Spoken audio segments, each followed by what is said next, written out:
Allah turunkan kemudian petunjuk pedoman berkehidupan supaya misi itu sukses dituntaskan. Ini bukti kasih Allah kepada kita. Tidak pernah memberikan kepada kita sebuah tugas berkehidupan kecuali diberikan perangkatnya. Demi Allah saya katakan, saking sayangnya Allah kepada kita, tidak pernah menugaskan apapun kepada hamba itu. Yang sering kita sebut dengan ujian itu. Jadi nggak mungkin setiap hamba itu diuji kalau tidak diberikan perangkat untuk menyelesaikan ujian itu. Jadi Allah tuh saking sayangnya, satu, menginginkan kita selalu tenang, senang, menginginkan kita terhormat. Jadi kurang sayang apa lagi? Kurang sayang apa lagi?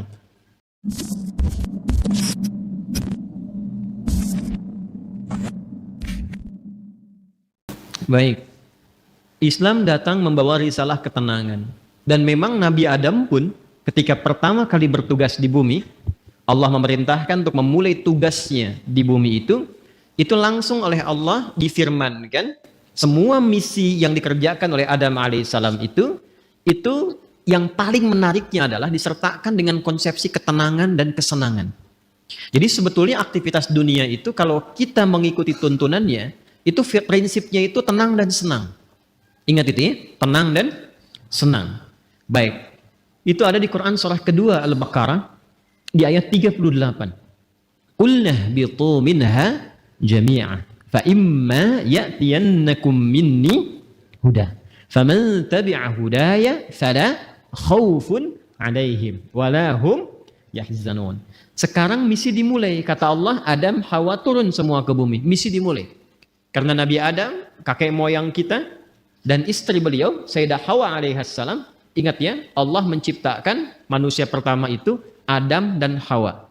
Bukan Adam dan Hendra. Ingat ya? Adam dan Hawa. Jelas? Betul ya?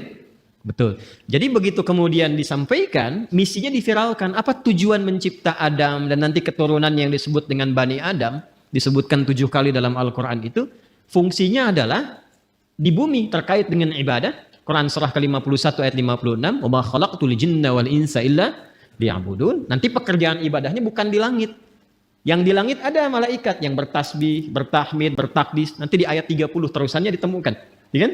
Wa nahnu nusabbihu bihamdika wa nuqaddisulah. Ya kan? Ada yang di langit. Cuma tugas kita bukan di langit. Tugasnya di mana?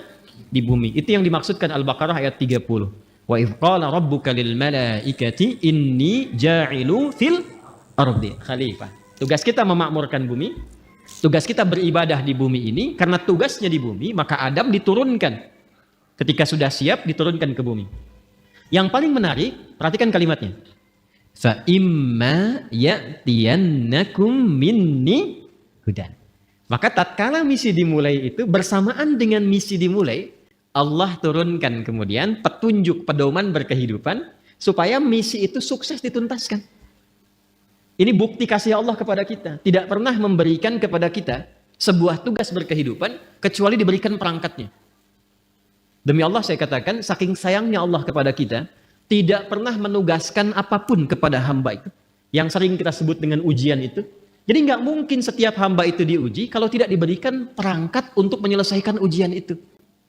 Bahkan yang paling rahman, karena itu sifat rahman hanya dilekatkan kepada Allah, tidak yang lain. Quran surah ke-17 ayat 110, Qulid'ullaha awid'ur rahman. Ya, ibu masih punya rahim. Manusia masih bisa belajar dari keteladanan itu, tapi rahman hanya milik Allah. Karena kasihnya begitu luas. Jangankan diberikan perangkat. Dengan sifat rahmat Allah itu, kaidah langsung diturunkan. Allah langsung memberikan penjelasan, tidak mungkin bahkan seorang hamba diuji melampaui batas kemampuannya. La yukallifullahu nafsan illa. Itu sayangnya Allah kepada kita. Jadi nggak mungkin setiap kita itu diuji dengan persoalan. Apapun itu dalam kehidupan, kecuali kita memang punya kesanggupan menyelesaikan itu. Itu mesti yakin. Karena Allah yang sampaikan. Dan jangan diduga bahwa setiap orang yang duduk di sini tidak punya masalah, belum tentu. Ini wajah penuh persoalan semua gitu. Setiap kita punya persoalan yang berbeda-beda. Dan mesti yakin ini kalimat pertama, dan secara psikologis, ini susah ditemukan dimanapun. Itu akan memberikan ketenangan pada jiwa kita. Jadi kalau bahasa psikologinya begini, ketika ada persoalan, katakan pada diri kita, kita pasti bisa menyelesaikan ini. Itu lebih menenangkan kepada jiwa dibandingkan membuat status. Kenapa harus aku ya Allah? nggak akan selesai. Ingat ya, ujian tidak tuntas dengan menuliskan sebuah status. Tapi ujian bisa tuntas dengan membangun keyakinan kepada diri bahwa itu bisa kita sempurnakan. Lalu turunlah surah Al-Insyirah untuk memberikan kelapangan kepada jiwa. Inna ma'al usri yusra. Itu konsepsinya jelas. Jadi kalau sedang punya persoalan, katakan dulu pada diri kita, insya Allah saya mampu mengatasi ini. Satu. Yang kedua, setiap masalah pasti ada solusinya. Kalau dipersingkat tuh begini, bahasa singkatnya, pasti selesai. Pasti selesai, insya Allah. Itu kalimat ini, dua kalimat yang mahal ini, itu memberikan pengaruh kepada jiwa itu luar biasa. Dan itu sangat mahal. Sangat mahal. Anda kalau konsultasi ke psikolog, untuk dapat dua kalimat ini saja, berapa biaya yang dikeluarkan? Ya. Kan saya sering katakan, kan ketenangan itu kadang lebih mahal kan, dibandingkan harta yang dimiliki. Orang untuk mendapatkan ketenangan, itu mesti kadang merogoh kocek yang sangat luar biasa. Karena itu seringkali ketenangan itu tidak bisa dibandingkan dengan materi yang didapatkan. Masih ingat kan pertanyaan yang sering saya ajukan? Pilih mana? Kaya tapi gelisah atau miskin tapi tenang? Masih ingat 2 tahun lalu? Kaya tapi gelisah atau miskin tapi tenang? Coba. Nggak ada pilihan ketiga. Nggak mudah kan? Baik. Nah karena itu konsepsi dasar dalam kita berkehidupan itu mesti tenang. Saya kalau mengajar andanya nggak tenang, nggak mungkin pelajaran bisa disampaikan. Saya pun kalau sedang tidak tenang, nggak mungkin bisa menyampaikan materi dengan baik. Ketenangan itu penting. Karena itulah ketika Adam mulai diturunkan ke bumi kalimatnya. Faman tabi'a hudaya fala khaufun. Fala khauf itu tidak ada kegelisahan. Apa lawannya gelisah? Tenang. Jadi konsepsi dasar keberhidupan di bumi itu sesungguhnya penuh dengan ketenangan. Dasarnya itu. Kapan ketenangan itu tiba? Faman tabi'a hudaya. Ketika petunjuknya diikuti.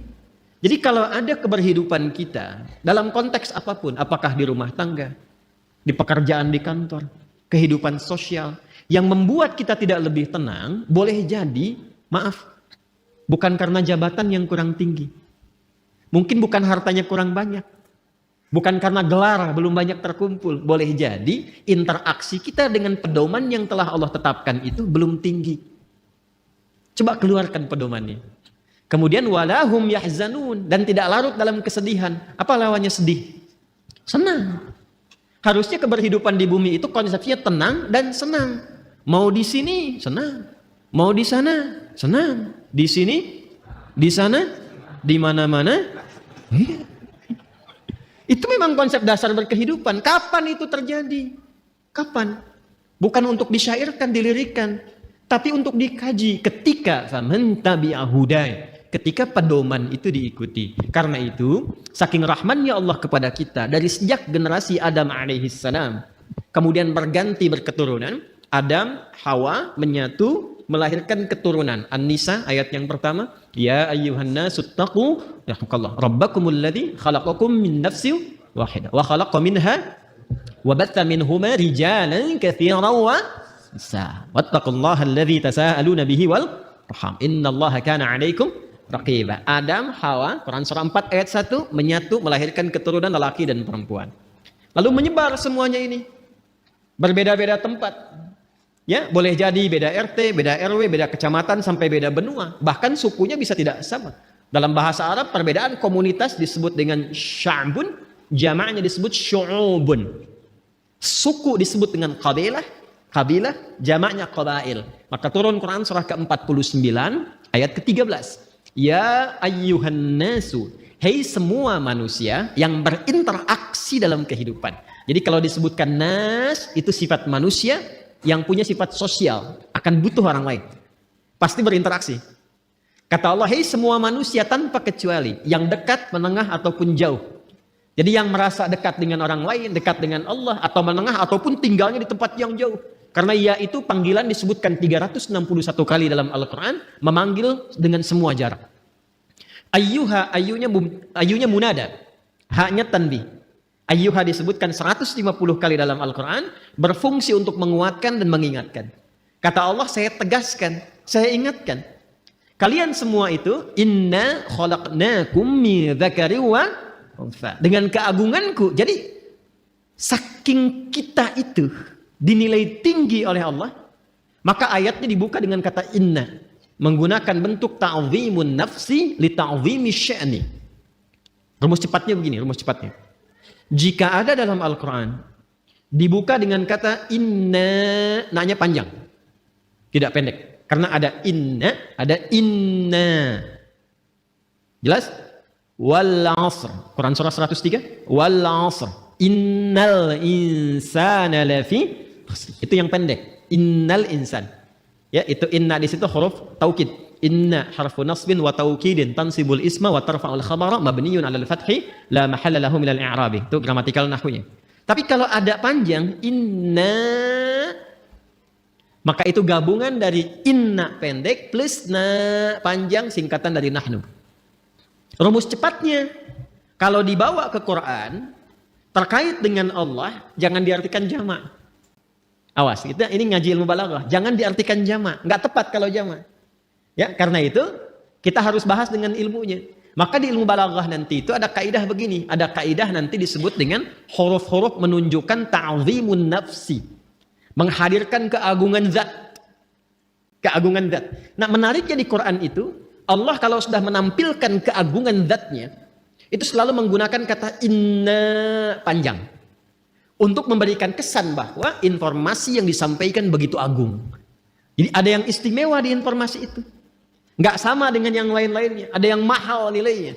Istimewa sekali. Saking istimewanya, Allah menghadirkan keagungan zatnya untuk menunjukkan keagungan informasi yang disampaikan. Contoh. Tiap hari ada siang, ada malam ya. Sebelum kehidupan berakhir. Malam itu kan normal. Setiap berganti, sekarang malam. Kemarin ada malam? Ada ya? Baik. Malam itu bahasa Arabnya lail. Tapi ketika yang ada istimewa di malam itu, makanya pakai tak di ujungnya. Dari lail jadi lailah. Saya tanya begini, kemarin saat Ramadan, ada malam yang istimewa nggak? Namanya malam apa? Lailatul Qadar. Baik ya, kalau ada tak berarti istimewa ya. Coba lihat surahnya, surah ke-97. Bukankah ketika menyebutkan malam Al-Qadar itu di depannya pakai inna panjang? Inna anzalnahu fi. Untuk memberikan kesan bahwa informasi yang disampaikan begitu istimewa. Nah, kita ini manusia itu bukan makhluk biasa. Ini makhluk istimewa, Pak, Ibu. Jadi jangan melihat diri kita itu sebagai sesuatu yang rendah, tidak. Allah murka itu. Ya, kita itu makhluk yang istimewa. Saking istimewanya, itu Allah sudah menyampaikan dengan kalimat yang sangat indah dan menghiasi kita dengan segala kemuliaan dari ujung kepala sampai ujung kaki. Itu mulia. Buka Quran surah ke-17 Al-Isra ayat ke-70. Walaqad karramna bani Adam. Tuh, ada lam, ada qad. Lamnya taukid, qadnya tahqiq. Ya, jadi qad itu bisa tahqiq, bisa takrib, bisa taukid. Walaqad karramna, dan aku tegaskan kata Allah, aku jamin. Dengan keagunganku kata Allah, aku berikan semua sifat-sifat kemuliaan pada semua anak cucu Adam. Jadi dari ujung kepala sampai ujung kaki itu kita itu mulia. Ingat, harus paham ini ya. Saking mulianya kita ini dijaga oleh Allah supaya semua bagian tubuh kita itu tidak berinteraksi dengan segala yang bersifat hina. Karena itu semua fungsi tubuh kita harus digunakan pada yang baik-baik, pada yang mulia-mulia. Untuk itulah kenapa ada ayat turun membimbing tentang bagaimana cara menatap. Jadi melihat saja diatur. Kalau binatang kan tidak diatur. Coba lihat, monyet kan segala dilihat kan? Halo? Kenapa jadi tegang begini? Coba keragunan. Lihat monyet. Monyet segala dilihat kan? Apa saja dilihat? Pisang dilihat. Kacang dilihat. Antum dilihat. Ibu-ibu mau pakai jilbab, mau nggak pakai jilbab, dilihat juga. Mau yang ada aurat, yang terbuka aurat, yang tertutup dilihat juga. Itu siapa? Monyet. Saya ulang, itu siapa? Monyet. Jangan disalahkan. Ada ibu-ibu lewat misalnya aurat terbuka, dilihat. Wih, haram, nggak bisa, monyet kok. Karena kita bukan monyet, kita bukan binatang, maka diatur. Penglihatannya diatur, jangan melihat yang tidak mulia kata Allah, karena matamu itu mulia. Maka turunlah Quran surah Cahaya, surah 24 ayat 30 untuk laki-laki, ayat 31 untuk perempuan. Qul lil mu'minina yaghuddu min absar wa qul lil mu'minati yaghuddna min absar. Kata Allah, kamu itu makhluk mulia. Karena itu pandanganmu pun harus mengarah pada yang baik saja. Ketika yang dipandang itu nggak bagus, palingkan. Ghaddul basar itu bukan nggak boleh lihat. Ketika yang dilihat tidak layak, jangan dilihat. Gambar-gambar yang tidak elok, jangan dilihat. Tontonan yang tidak bagus, jangan dilihat. Proyek yang bukan punya Anda, jangan dilihat. Alas kaki keluar dari sini bukan punya Anda, jangan dipaksakan dilihat-lihat. Paham? Kenapa? Karena kita itu mulia. Maka muncul hukum haram. Haram itu akarnya seakar dengan kata hurmah. Diserap ke dalam bahasa Indonesia menjadi hormat. Hormat itu dari bahasa Arab. Asalnya hukum haram itu, ini dasarnya filosofinya, maknanya. Kenapa hukum haram ini muncul? Dasarnya bukan ingin membatasi manusia beraktivitas, bukan. Tapi Allah menginginkan kehormatan kita terjaga. Jangan dilakukan. Kalau kamu mengerjakan ini, kehormatan kamu runtuh di hadapan Allah dan manusia. Coba silahkan cek. Kalau ada orang mencuri dan diketahui mencuri dipublikasikan, kehormatannya runtuh tidak? Runtuh. Pezina diketahui, runtuh. Pembegal, pencuri, perampok, koruptor, terbuka, runtuh. Allah tidak ingin. Allah tuh sayang dengan kita. Jangan sampai terjadi. Jadi tidak harus semua dilihat. Yang melihat semuanya tanpa batasan, siapa? Jadi kalau ada manusia ingin selalu melihat tanpa ada batasan, ya patut dipertanyakan, di mana nilai kemanusiaannya? Jelas sampai di sini? Ini gambaran ujung kepala sampai dengan ujung kaki. Jadi Allah tuh saking sayangnya, satu, menginginkan kita selalu tenang, senang, menginginkan kita terhormat. Jadi kurang sayang apa lagi? Kurang sayang apa lagi? Nah, dan yang paling menarik adalah ketika kita terlahir ke muka bumi ini, diberikanlah kemudian bekal-bekal untuk mendapatkan itu semua. Ini karena edisi spesial, saya akan menggali ini saja, karena ini sekaligus yang memberikan sebuah petunjuk langsung dari Al-Quran dan hadis-hadis Nabi Muhammad SAW untuk mendapatkan ketenangan tadi, kenyamanan tadi, keterjagaan tadi. Maka sejak manusia terlahir, diberikanlah fitrah berkehidupan, ditanamkan dalam jiwanya yang akan menjaga dia tetap dalam status yang terhormat di hadapan Allah. Itulah potensi fitrah yang disebut dengan takwa. Maka turunlah Quran surah ke-91 di ayat 7 sampai dengan ayat 10. Wa nafsi wa ma sawwaha. Dan demi jiwa setiap manusia yang disempurnakan penciptaannya. Fa'alhamaha fujuraha wa taqwa. Maka demi menyempurnakan itu ditanamkanlah pada dirinya fitrah, potensi-potensi kebaikan, yaitu satu katalisnya namanya fujur, dan inti hidup berkebahagiaan itu yang disebut dengan takwa. Tugas kita adalah mengoptimalkan fitrah potensi takwa ini. Jadi kalau kita bisa keluarkan itu, naik cahayanya, naik ke mata, itu mata tidak akan pernah menatap kecuali yang baik-baik saja. Turun ke lisan, lisan orang yang sudah punya takwa, itu lisannya akan terjaga. Tidak pernah dia bertutur kecuali yang mulia saja. Sampai ke ujung kaki. Kalau sudah jadi mendapati bagian dari takwa itu, maka berubah nanti namanya. Kalau sendiri disebut taqi, kalau jamak disebut muttaqin. Kalau jamak disebut apa? Muttaqin. Orang kalau sudah mendapatkan muttaqin statusnya dan dia berlatih dengan amalan-amalan khusus, maka Allah jamin semua gerak langkah hidupnya akan langsung dibimbing oleh Allah dan dipastikan semua aktivitasnya berdampingan dengan kesuksesan dan kebahagiaan. Itu konsepsi dasar di ayat 2 sampai dengan 5 di surah Al-Baqarah. Dzalikal kitabu la raiba fihi hudal lil muttaqin. Siapa muttaqin itu? Ayat 3-nya. Alladzina yu'minuna bil ghaib. Baik, latihannya. Wa yuqimunas wa mimma razaqnahum walladzina yu'minuna bima unzila ilaihi wa ma unzila min wa bil akhirati hum yuqinun. Lihat, ulaika ala hudam rabbihim wa ulaika humul muflihun. Langsung ke ayat 5. Mereka itulah orang-orang yang akan selalu diberikan bimbingan oleh Allah dalam setiap langkah hidupnya. Tidak ada yang paling indah kecuali mendapatkan bimbingan Allah. Hidayah itu Coba citrakan sebagai bimbingan. Ya, betul petunjuk dalam bahasa Arab. Petunjuk betul. Tapi petunjuk itu kalau kita tarik lebih dekat jadi terbimbing kita kan? Bimbingan dalam berkehidupan. Ada orang-orang yang selalu dibimbing Allah. Lisannya bertutur dibimbing. Bekerjanya dibimbing. Dan itu mahal. Ada orang yang ingin mendapatkan itu sampai rajin tahajud. Kan diantara manfaat tahajud itu kan mendapatkan bimbingan Allah. Ya, Quran surah ke-17 masih ingat? Ayat 79 itu sampai dengan ayat 81. Wa minal laili fatahajjad bihi nafilatan laka asa ay yab'atsaka rabbuka maqaman mahmuda. Kemudian apa yang terjadi? Wa qur rabbi adkhilni mudkhala sidqin wa akhrijni mukhraja sidqin waj'al li lil muttaqina masyaallah waj'al li min ladunka sultanan nasira. Jadi teman-teman sekalian, itu mahal itu. Untuk dapat hudan itu, bimbingan Allah yang menyertai aktivitas kita, ada amalan-amalan dasarnya setiap hari. Tahajud, Quran, itu jangan salah tuh. Makanya saya tuh sering cerewet, dekati Quran, sampai bikin komunitas, ya sampai kita mencoba untuk menjadi bagian ahli Quran. Karena mahal, yang dicapai itu bukan sekedar interaksinya, bimbingan Allahnya, kebahagiaannya gitu, ya kesuksesannya. Pertanyaan terbesarnya, apakah sampai detik ini kita sudah menjadi bagian dari insan bertakwa atau belum?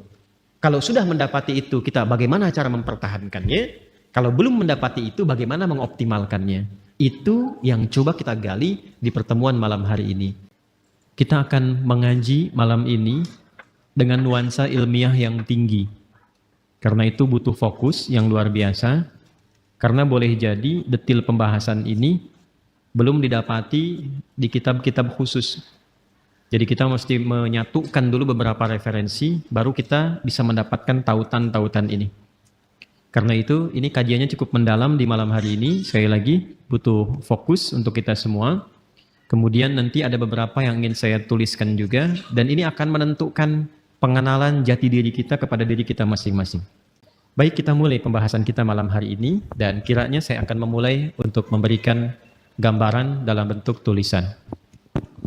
Bismillah. Mohon untuk dicek terlebih dahulu.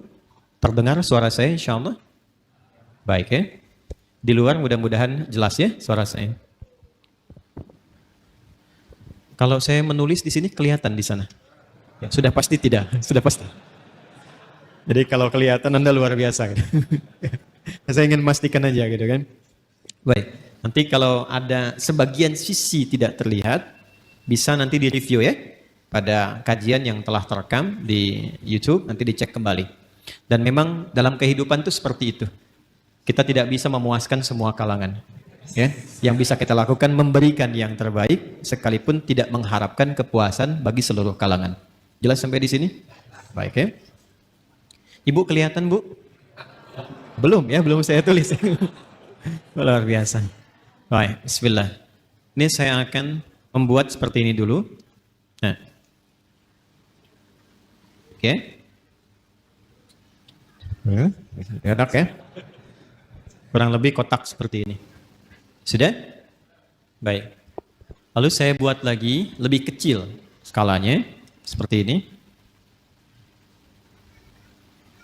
Ya. Kadang-kadang orang sekarang ada yang membuatnya seperti ini. Ya. Kita hapus saja ya. Jangan menggoda, saya sudah berkeluarga. Dah, oh susah dihapus rupanya.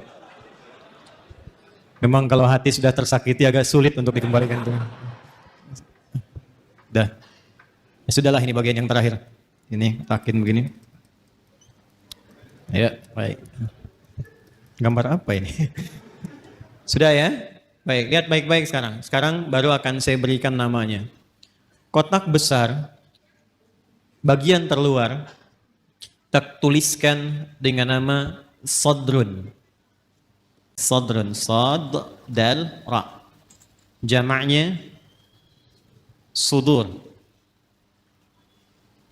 Sudah? Tenang, pelan-pelan dulu. Saya tes ya. Kotak besar bagian terluar diberi nama dengan apa? sadrun. Jamaknya apa? Sudurun. Di dalam kotak ini ada yang skalanya lebih kecil. Yang kedua ini, setelah kotak yang besar, di dalamnya ada lagi. Ini ilustrasi saja ya. Saya buat kotak lagi, diberi nama qalbun. Qalbun. Jamaknya qulubun. Ya. Namanya qalbun, jamaknya apa? Qulubun. Baik. Pelan-pelan.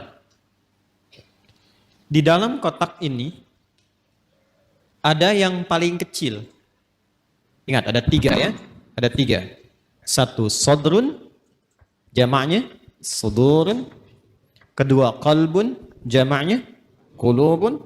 Yang paling dalam ini namanya nafsun. Nafsun.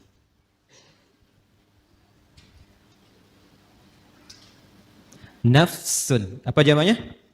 Nafsun. Pelan-pelan. Jamaknya, namanya nafsun, jamaknya bisa 2. Bisa anfus, bisa nufus. Ya? Bisa anfus,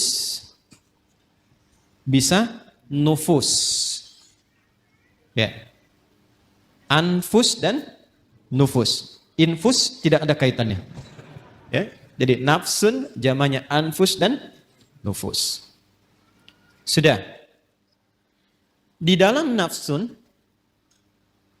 ini ada 2 fitrah yang Allah tanamkan dalam jiwa kita. Dan ini inti kehidupan kita ada di sini. Inti kehidupan kita.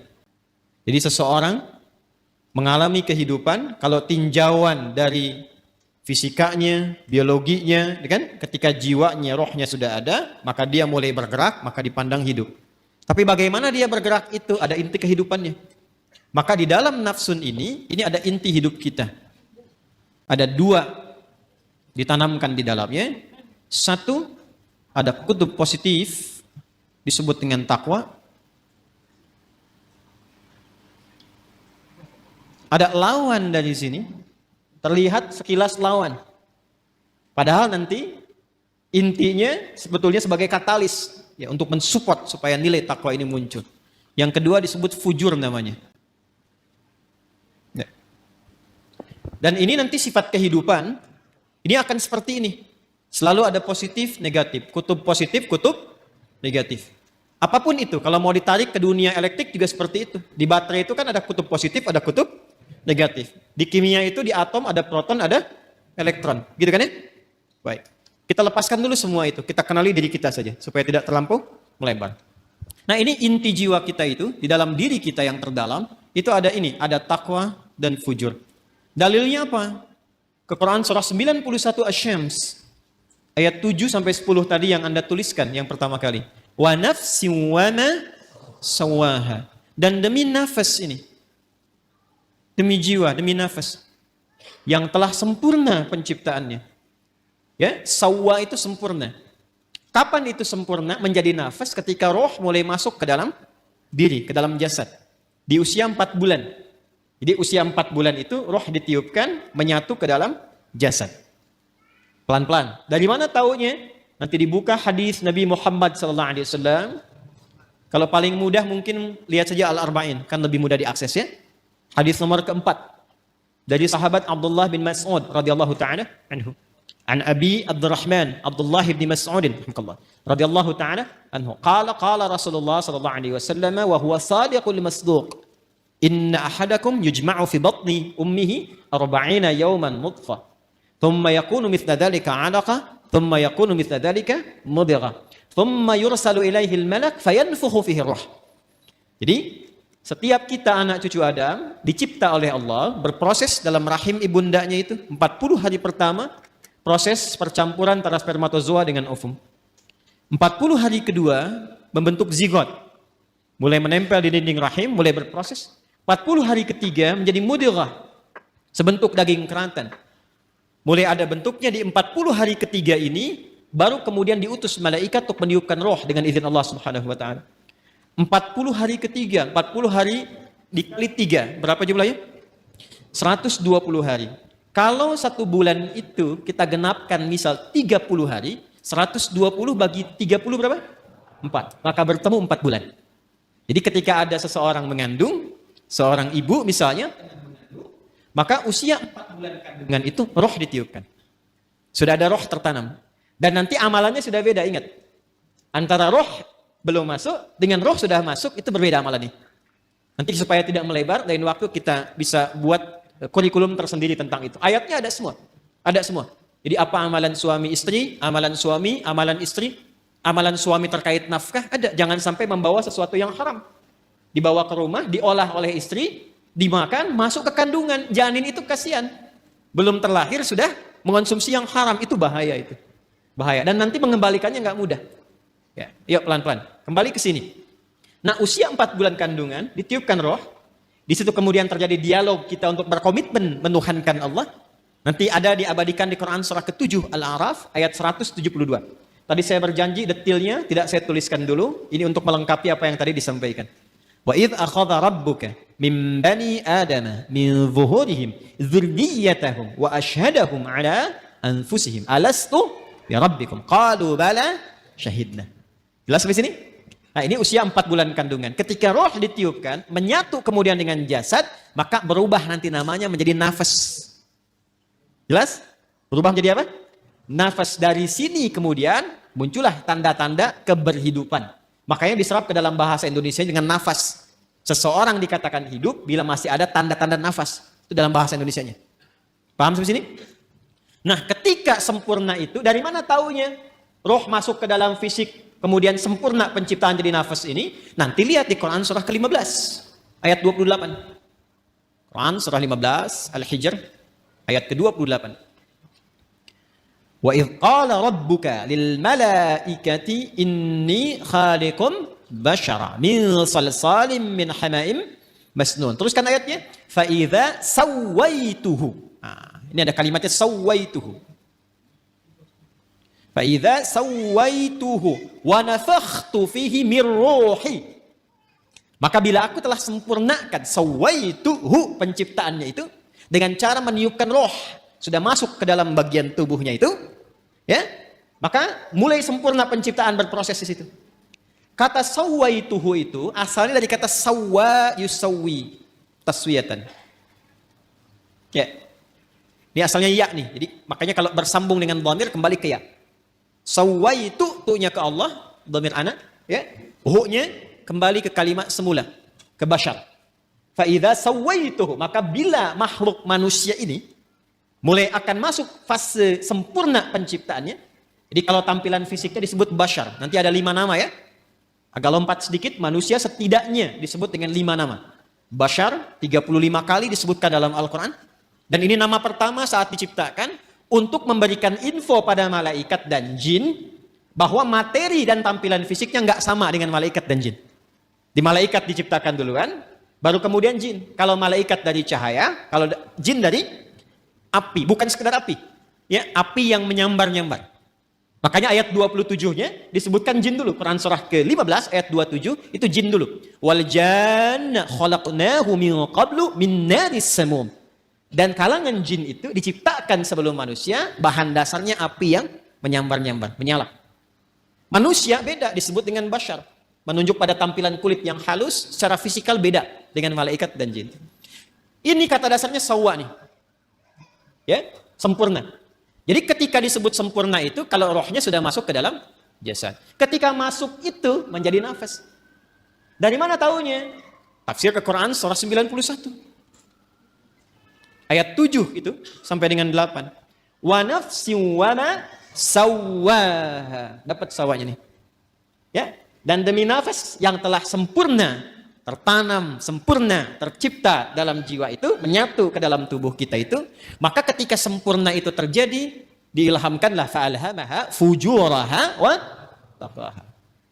Nah, jadi dalam jiwa setiap kita yang hidup itu ada inti kehidupan. Intinya di sini. Fokus ini ya. Ini yang paling penting. Intinya ini, takwa ini. Jadi generator hidup kita itu ada di jiwa takwa. Kutub positifnya. Sederhananya, bahasa singkatnya, Ini kalau kita gali terlalu panjang nanti, kecuali kalau mau ngaji sampai subuh. Mau sampai subuh di sini? Silakan, saya jam 9 selesai. Ini panjang nih, karena harus membahas 115 kata dalam Al-Quran. Nanti takwa disebutkan 115 kali dan derivasinya. Lawannya nafsu 115, jadi kalau mau bahas itu, mungkin bisa sampai subuh yang 2 hari ke depannya. Takwa secara singkatnya saja, adalah akumulasi setiap sifat-sifat kebaikan. Dalam istilah Al-Quran, sifat baik itu seringkali ditampilkan dengan diksi atau dengan kata khair namanya. Khair. Wah, ini kalau ngajinya agak dalam, agak panjang kita. Khair. Ada baik secara fisik, jasmaninya bagus, sehat, baik. Itu biasanya orang Arab menyebut dengan kata thayyib. Thayyib. Kata thayyib pertama ada di Al-Baqarah ayat 168. Ya ayyuhan nasu kulu mimma fil ardi halalan thayyiban. Jadi kalau kita mau makan, kata Al-Quran, coba cari bahan makan itu, bahan dasarnya dengan cara yang legal. Jangan melanggar hukum. Jangan mencuri, jangan korupsi, jangan merampok, membegal, mengambil hak orang lain, jangan dilakukan. Kalaupun sudah dapat dengan cara yang halal, maka cari yang dikonsumsi itu yang menyehatkan untuk tubuh. Jadi tidak semua yang diinginkan itu mesti dimakan. Ini satu kalimat ini kalau benar dipraktekkan, insya Allah tubuh kita itu sehat. Jadi kata Al-Quran, kalau mau makan, cari yang menyehatkan. Boleh, silahkan. Mungkin variasi menunya ada, tapi sekiranya tidak menyehatkan, tidak harus dikonsumsi. Jelas ya? Itu indah sekali, sehingga membuat tampilan fisik kita itu sehat. Sambal bagus, tapi sambal satu baskom tidak bagus. Membuat fisiknya sehat, kuat, itu namanya apa? Thayyib. Tapi kan tidak semua yang fisiknya sehat itu sifatnya juga sehat. Kan ada orang-orang yang tampilannya bagus, rapi, bersih, fisiknya kuat, tapi sifatnya kan nggak baik juga. Kan ibu tahu ya, Bang Thayyib itu. Dia kan sehat sebetulnya kan? Fisiknya kuat, tapi 2 kali puasa, 2 kali lebaran, pulang. Ada apa itu? Nah, sekarang banyak yang fisiknya bagus. Berdasi, berjas, tapi pencuri juga. Ya, penipu juga. Ya, dan turunan-turunan yang lainnya. Kita tidak menginginkan itu. Ketika kebaikan fisik diiringi dengan kebaikan sifat, maka sifat itu disebut khair namanya. Khair. Nanti ada 6 ya. Ini untuk informasi saja cepat, karena kita nggak mau bahasin terlalu jauh. Ada thayyib, ada khair, ada ma'ruf, ada ihsan, ada salih. Yang ke-6 ada birrun. Ya. Nanti lain waktu kita bisa turunkan kalau sedang membahas itu. Ya. Sekarang kita beralih ke sini saja dulu, ke khair. Jadi khair itu semua jenis-jenis sifat yang kita nilai baik. Jujur baik tidak? Itulah khair. Sabar baik? Baik, sabar. Rendah hati, tawadhu. Jadi semua sifat-sifat baik itu ada di sini. Karena itu yang paling menarik, masyarakat di zaman jahiliyah yang kehilangan sifat-sifat baik itu, sehingga seakan tidak mengenal sifat baik. Yang kaya ada, tapi karena tidak kenal sifat baik, kekayaannya digunakan pada yang tidak baik. Yang pintar ada, tapi karena tidak mengenal sifat baik, kepintarannya digunakan untuk berbuat yang tidak baik. Karena itu di zaman jahiliyah komplit semua. Pezina banyak, pemabuk ada, pembegal komplit, bahkan sekampung begal semua ada di kota Ghifar itu. Ya, ada semuanya. Tapi ketika Allah Subhanahu wa taala menghendaki memilih Rasulullah sallallahu alaihi wasallam, memberikan pencerahan, membawa risalah rabbaniyah dengan Al-Qur'an itu, maka alhamdulillah berhasil merubah, mentransformasikan dari masyarakat jahiliyah, dikenalkan sifat-sifat baik lewat Quran itu. Ditunjukkan, dibimbing. Sehingga berubah. Kebayang enggak teman-teman sekalian? Enggak kan? Kan belum saya sebutkan. Dari yang tadinya itu keras, preman, jadi kekerasannya dialihkan pada ketegasan. Sehingga dibawa kemanapun jadi berkeadilan. Yang tadinya itu seorang yang royal, ya, dibawa kepada sifat-sifat sedekah, jadi senang berbagi. Yang tadinya angkuh, jadi tawadhu. Sehingga ketika mereka pun kemudian ikut Nabi ke Yathrib, Yathrib itu satu tempat yang sangat tertinggal jauh, ekonominya resesi, di bawah resesi. Kencang lah. Konflik sosialnya tinggi. Aus Khazraj itu 6 abad belum pernah selesai pertikaiannya. Dibawa risalah ke sana, sifat-sifat ini muncul, jadi berubah menjadi suasana kota yang tercerahkan. Semua sifat baik ada di situ dan kisahnya viral. Sampai viral ke seantara wilayah Jazirah Arab, sehingga kalau orang mengatakan ada orang jujur di mana? Di sana tuh, Yasrib itu. Kalau mau cari orang paling tawadhu, ada di sana tuh. Sehingga ketika dikenal suasana kota, dalam bahasa Arab disebut Madinah, yang tercerahkan penuh dengan cahaya munawwarah. Maka dikenallah sampai dengan sekarang Al-Madinah Al-Munawwarah. Maka dipersaksikan langsung oleh Allah Subhanahu wa taala perubahan itu dari kalangan-kalangan komunitas pada masa itu, berubah dari jahiliyah menjadi punya sifat-sifat baik. Umat yang punya sifat-sifat baik disebut khair ummah. Maka turunlah Quran surah ketiga Ali Imran ayat 110 untuk memberikan keterangan itu. Kuntum khaira ummatin ukhrijat linnasi ta'muruna bil ma'ruf wa tanhauna 'anil munkar wa tu'minuna billah. Yang ingin saya katakan, kumpulan semua sifat-sifat baik ini kalau kita kumpulkan, akumulasinya itu ada di takwa di sini. Karena itu setiap manusia yang terlahir itu punya kecenderungan berbuat baik, siapapun dia. Itu di antara fitrah. Nah, ini yang disebut fitrah tuh ini. Jadi kembali ke fitrah tuh kembali ke sini. Ya, kembali ke fitrah, kembali ke sini. Menjadi lebih meningkat, tereksplor jiwa takwanya. Apa di antara fitrah itu? Yang pokok 2. Satu adalah kecenderungan pada kebaikan.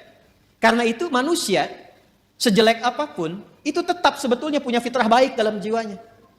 Punya fitrah baik. Karena itu pencuri pun itu pada hakikatnya nggak mau dicuri.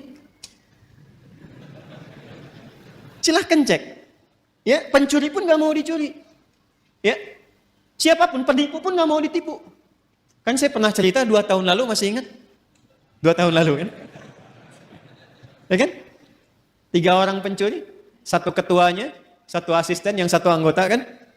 Begitu mereka mencuri itu, tiba-tiba setoran. Biasa setorannya sekian, yang 1 kurang, yang asisten.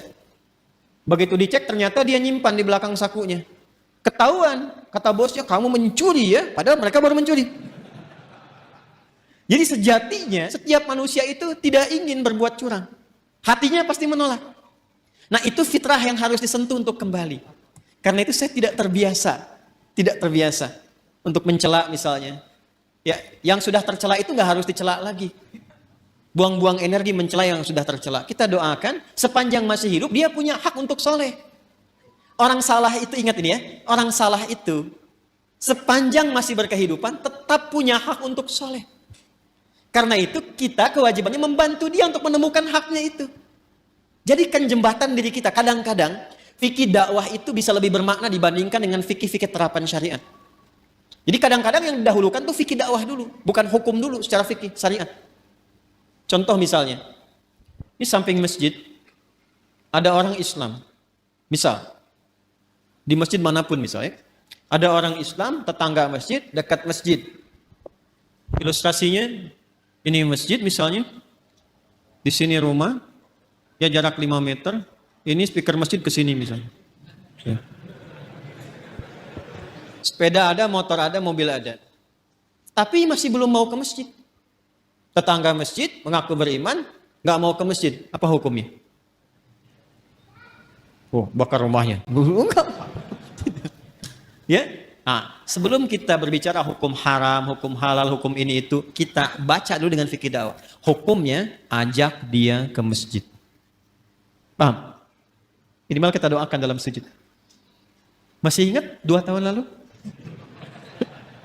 Selalu begitu kan kisahnya kan? 2 tahun lalu saya pernah cerita kan? Ya, 1 kali di satu tempat komplek bagus, tapi bukan di sini. Jangan khawatir warga di sini, bukan di sini. Sebelum saya ke sini. Ada cerita, Ustaz, komplek ini mewah, bagus. Tapi warganya muslim belum senang ke masjid. Sehingga safnya itu sedikit gitu. Oh begitu Pak, Masya Allah saya bilang. Sudah didoakan? Sudah ditengok? Belum. Kalau begitu begini Pak. Besok, Bapak beli buah. Habis subuh, libur, ya Sabtu. Dari masjid, bawa buah. Mampir ke rumahnya dia. Yang muslim itu yang belum ke masjid. Nanti Bapak ke situ kalau dia tanya, Assalamualaikum, aja apa kabar? Bapak bilang, Waalaikumsalam warahmatullahi wabarakatuh. Dia, Bapak sehat, sehat. Saya kira Bapak sakit. Nggak kelihatan di masjidnya ada buah gitu. Coba aja dulu. Itu alhamdulillah tuh. Pekan depannya, nambah jamaah itu. Pulang ke masjid. Kadang-kadang itu masih didahulukan. Ya. Itulah khair. Itulah khair. Jadi akumulasi dari setiap ini, khair itu membentuk karakteristik apa? Takwa. Nah ini mesti dioptimalkan. Karena kalau ini keluar, setiap kita insya Allah otomatis jadi orang baik. Ya pasti dia orang baik tuh, insya Allah. Karena Allah yang jamin. Ini mesti dioptimalkan. Nah untuk menjadikan percepatan ini keluar, maka ada katalisnya. Belajar kimia ya? Ya. Kan ada ikatan-ikatan itu ya, termasuk yang mempercepat. Untuk mempercepat ini keluar, muncul. Ya, kalau mangga pengen cepat matang, dia apa? Dikarbit ya, bahasa sederhana dikarbit ya. Ini ada katalis supaya cepat keluar ini muncul, maka diciptakanlah lawannya. Lawan ini sejatinya bukan lawan kontra, tapi untuk memberikan stimulus supaya yang ini cepat keluar. Disebutlah fujur namanya. Maka setiap ditemukan sifat baik di sini jujur, maka akan ada lawannya di sini di fujur. Misal, di sini ada jujur, di sini pasti ada dusta. Anda sekuat apapun membuat kalimat, tidak ada dusta di antara kita, tetap dustanya ada. Karena ini bawaan untuk mempercepat ini keluar. Sabar di sini ada amarah. Tawadu, rendah hati di sini ada sombong. Ya. Karena selalu berlawanan. Wa min kulli syai'in khalaqna zawjaini la'allakum tadzakkarun. Segala hal itu aku ciptakan berlawanan supaya kalian sadar, kata Allah, hanya aku yang tunggal, yang tidak punya pasangan. Itu ada di Quran surah 51 ayat 49. Nah, konsepnya begini. Teruskan. Wa nafsin wa ma sawwaha fa'alhamaha fujuraha wa taqwaha. Nah, konsep dasarnya ayat 9-nya. Kalau kita bisa mempraktekkan ini, insya Allah lebih damai, lebih tenang, lebih bahagia. Walaupun mempraktekkan tidak semudah mengucapkan. Qad aflaha man zakka.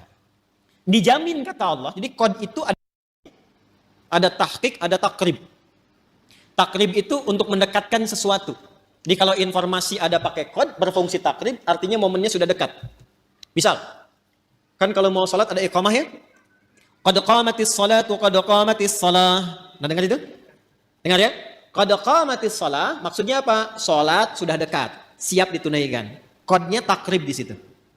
Ada yang bermakna tahqiq, taukid, penguat, penjamin. Ya, yang di sini itu penjamin, penguat. Ya, qad aflaha man zakkaha. Kata Allah, aku jamin.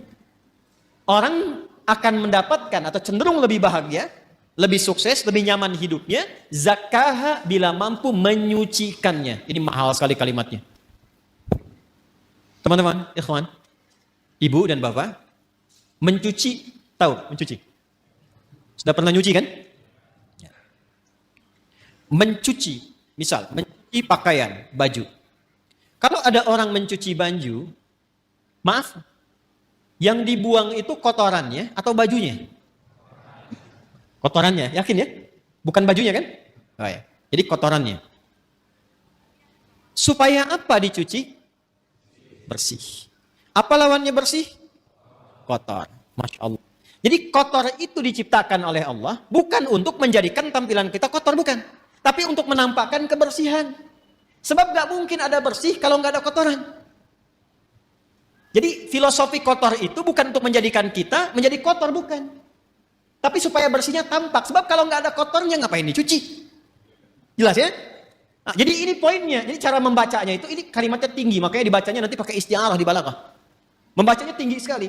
Jadi mencuci itu bukan bermaksud menghilangkan jiwanya, bukan. Bukan menghilangkan pakaiannya, tapi ditampakkan lawannya ini supaya yang bersih muncul. Gelas bisa dilap, kapan dilap? Kalau kelihatan ada debunya. Wajah dilap-lap, kenapa? Karena ada kotoran yang tampak di wajah. Kalau nggak ada yang kotor ngapain dilap? Jelas ya?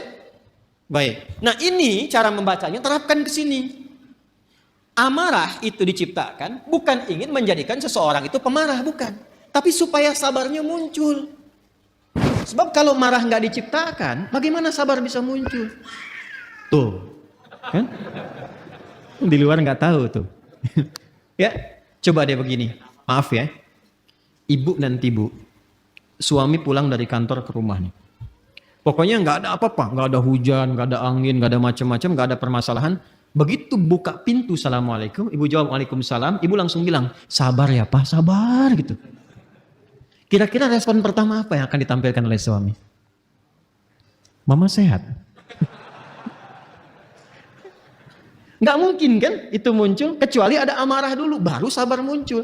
Jadi ternyata sabar itu bisa muncul kalau amarahnya sudah keluar. Maka cara memandang setiap persoalan itu paling gampangnya, ingat ya, tadi saya katakan mudah diucapkan, tapi juga tidak mudah untuk dipraktekkan, perlu berlatih.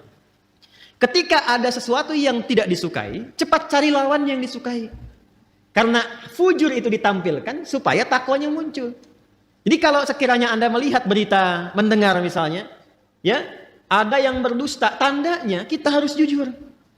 Ada yang sombong, tandanya kita harus rendah hati. Ada yang cemberut, lawan cemberut apa? Senyum. Ada yang menangis, lawan menangis apa? Ibu pulang ke rumah, datang suami. Suami lihat istri sedang cemberut. Ya kan? Waalaikum. Ini ada gelang baru 1 kilo. Oh. Biasa. Tapi kan ini nggak mudah. Apalagi kalau ada persoalan-persoalan hikmah, kadang-kadang nggak seperti itu pula. Tapi ini standarnya. Jadi yang saya ingin katakan adalah, itu di takwa semua sifat baik. Yang fujur itu katalis, stimulusnya supaya cepat naik. Persoalannya apa? Persoalannya, kalau fungsinya itu tidak sesuai seperti yang Allah tetapkan. Jadi keluar dari fungsi. Nah ini yang diinginkan oleh setan. Setan itu, sejak mula dia mengajukan proposal untuk menggoda anak cucu Adam dan ikut turun ke bumi, dia sudah mengajukan permohonan kepada Allah untuk menggoda, memanfaatkan sifat fujur supaya dia berdiri sendiri, bocor, keluar punya jalur sendiri. Yang seharusnya mensupport takwa muncul, dibikin bocoran di sifat fujur itu supaya keluar sendiri punya jalur. Itu ada di Quran surah keempat An-Nisa ayat 118. Ya. La'anahullah. Kemudian dia berkata, "Waqala la attakhidanna min 'ibadika nasiban mafruḍa." Coba lihat. Nanti kalau ngaji lagi bawa mushaf ya. Ya, Quran surah keempat ayat 118. Paling kanan tuh agak ke bawah. Setan dilaknat oleh Allah, lantas dia mengajukan permohonan. Ya Allah, perkenankan aku. Ya, berikan aku kesempatan untuk membuktikan aku lebih hebat dibandingkan dengan Adam, katanya. Selalu begitu. Caranya bagaimana? Aku ingin menggoda, memberikan sebuah jalan baru secara halus supaya satu bagian dari 2 bagian fitrah manusia itu, ya, aku berikan jalur sendiri supaya keluar. Dan dari situ muncul kemudian maksiat, keluar bergeser. Bergeser dari jalur yang benar itu disebut dengan fusuk, ya, pelanggarannya disebut dengan asa, sifatnya disebut dengan maksiat. Maka dibuatlah oleh setan itu sebuah jalur baru, ya, dengan cara yang halus, seakan-akan tak terasa, kayak air meresap tiba-tiba basah, kan? Dalam bahasa Arab disebut dengan was-was. Maka dia masuk dari jalur ini, dari atas, sudur. Alladzi yuwaswisu fi, masuk lewat sini, menghembuskan penyakit ke kolbu juga, ya. Kemudian tembus ke sini ke nafas, jalurnya ke sini ke fujur. Perhatikan, fokus baik-baik. Yang seharusnya bersifat begini menjadi katalis, dibikin jalur sendiri keluar ke sini. Sehingga apa? Ini amarah yang seharusnya mensupport sabar, dia keluar sendiri ke sini. Ya, kalau bahasa apa Rusianya tuh ujuk-ujuk ya. Ya. Ujuk-ujuk marah aja gitu, ya. Ini ke sini nih. Jadi ini keluar nih. Jadi kalau dia keluar sendiri, akhirnya menjadi sifat mandiri yang jelek, yang buruk, ya, yang buruk. Sesuatu yang buruk itu dalam bahasa Arab disebut dengan su namanya. Apa? Su. Jadi ini mandiri dikeluar nih, dusta keluar sendiri, amarah keluar sendiri. Maka dia keluar dari fujur ini kepada nafas. Keluarlah dari sini ini su. Jadi setan memberikan was-was, memerintahkan tuh amar. Ya, kalau memerintahkan kepada sifat amarah berkali-kali terus begitu. Maka muncullah Quran surah ke-12 Yusuf ayat 53. Tadi Anda tuliskan. Ya. Untuk menggambarkan itu, wa ma ubarni'u nafsi innan nafsa la ammaratum bisu. illa ma rahima rabbi. Aku nggak bisa menilai diriku itu orang suci. Fala tuzakku anfusakum. Jangan menilai diri kita suci, tidak. Sepanjang masih hidup akan selalu ada peluang setan menggoda dan membocorkan sifat fujur ini. Sehingga keluarlah perbuatan su dari nafas. Kita menyingkatnya karena nafas asalnya netral, nafas itu netral. Tapi ketika yang keluar su, kita sering satukan nafas dengan su, jadi nafsu. Oh. Ini kan bahasa kita saja ini. Asalnya begitu. Padahal nafas itu netral tadinya. Ya, nafsu itu netral. Cuma kenapa menjadi negatif? Karena ini yang dimaksudkan. Su keluar dari sinilah, ammaratun bisu, keluarnya dari sini. Ini yang menjadikan kadang-kadang manusia alih-alih dia jujur, kemudian dia berdusta. Alih-alih dia tawadhu, kemudian dia sombong. Penyebabnya itu. Ya, penyebabnya itu. Ini yang menjadikan dalam jiwa kita selalu ada pergolakan. Ya, selalu ada pergolakan, nggak pernah berhenti, nggak pernah selesai. Ini pun Anda keluar dari sini, itu nggak selamanya langsung pada satu tujuan. Pasti akan bergolak dulu nih. Ya, ini masih macet, tar aja dulu sini dulu gitu kan. Aduh cepat pulang, gini, macam-macam tuh. Ya, akan ada selalu seperti itu. Nah, sesuatu yang bergolak, tidak pernah tenang pada satu keadaan, itu bahasa Arabnya disebut dengan kolbun. Dari kata qoluba yaqlabu. Sesuatu yang senantiasa bergolak. Karena itu tempat bernaungnya nafas disebut dengan kolbu. Untuk memberikan kesan bahwa di dalamnya selalu ada pertarungan antara nilai-nilai kebaikan diakumulasi oleh takwa dengan bisikan-bisikan setan yang membuat fujur itu mandiri untuk keluar. Apakah Allah membiarkan begitu saja? Tidak. Allah punya sifat Rahman, punya sifat Rahim, dan rahmat Allah kepada hambanya itu tidak bisa dinilai. Saking luasnya. Saking luasnya. Maka saking sayangnya Allah kepada kita, ditetapkanlah dua hal. Dan ini yang betul-betul kita jaga. Betul-betul kita jaga. Untuk bisa mengoptimalkan takwa ini, sekaligus menekan supaya fujurnya tetap ada fungsinya. Kalau bisa kita kerjakan dan optimalkan dua hal ini, maka tidak ada tempat bagi setan untuk membangun celah pada jiwa kita. Satu, secara fitrah, Allah tugaskan malaikat untuk mensupport jiwa takwa itu. Jadi ada malaikat yang bertugas juga mendampingi kehidupan kita, yang diantaranya memberikan dorongan-dorongan pada kebaikan. Karena itu menariknya, malaikat disebutkan 88 kali dalam Al-Quran, setan disebutkan 88 kali. Dan itu akan selalu bertarung, bisikan-bisikan itu. Nah, ya. Allahu Akbar, Allahu Akbar. Pernah ada suasana hati? Cepat, sudah adzan, siap-siap. Pernah ada begitu? Tapi ketika La ilaha illallah baru adzan, belum qomat. Pernah begitu? Iya kan? Ya. Wujuhu yawma idzin nadhirah. Wajah-wajahnya kelihatan. Ya itulah pertarungannya selalu begitu. Selalu begitu. Maka apa kata Nabi sallallahu alaihi wasallam? Istafti qalbak. Tanyakan pada jiwa hatimu yang paling dalam ketika kita berada dalam suasana-suasana untuk memberikan sebuah putusan. Jadi kalau sedang ada kegelisahan, harus memilih misalnya, kan yang paling sulit itu dilema di antara dua cinta. Gitu kan? Antara harus mengikuti ta'lim misalnya atau menyempurnakan tugas yang lain. Misal, ya kan? Maka dia timbang. Di situ ada timbangan-timbangan, mana yang paling banyak pahalanya, mana yang paling Allah senangi, mana yang paling bermaslahat, mana yang paling banyak kebaikannya. Kan bisa jadi Anda melamar pekerjaan kan, diterima di dua perusahaan, ya kan? Maka apa yang harus kita lakukan? Salah satu jalannya adalah itu, tanyakan pada jiwa hati yang paling dalam, yang kira-kira ada unsur kebaikannya banyak didapatkan. Makanya supaya cahaya malaikat itu bisikannya kuat, maka lakukan amalan-amalan dan set tempat kita bertinggal itu, ya tempat kita beraktivitas yang sekiranya malaikat senang. Makanya di Islam itu fikihnya komplit. Di rumah misalnya ada suasana yang kira-kira malaikat gak senang, jauhi.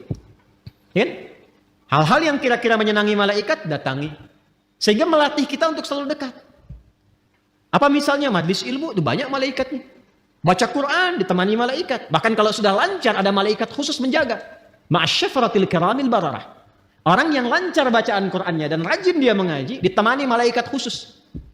Ya, safaratil kiramil bararah. Dan kalimat kiramil bararah itu punya makna yang merubah ahli Quran ini menjadi lebih baik.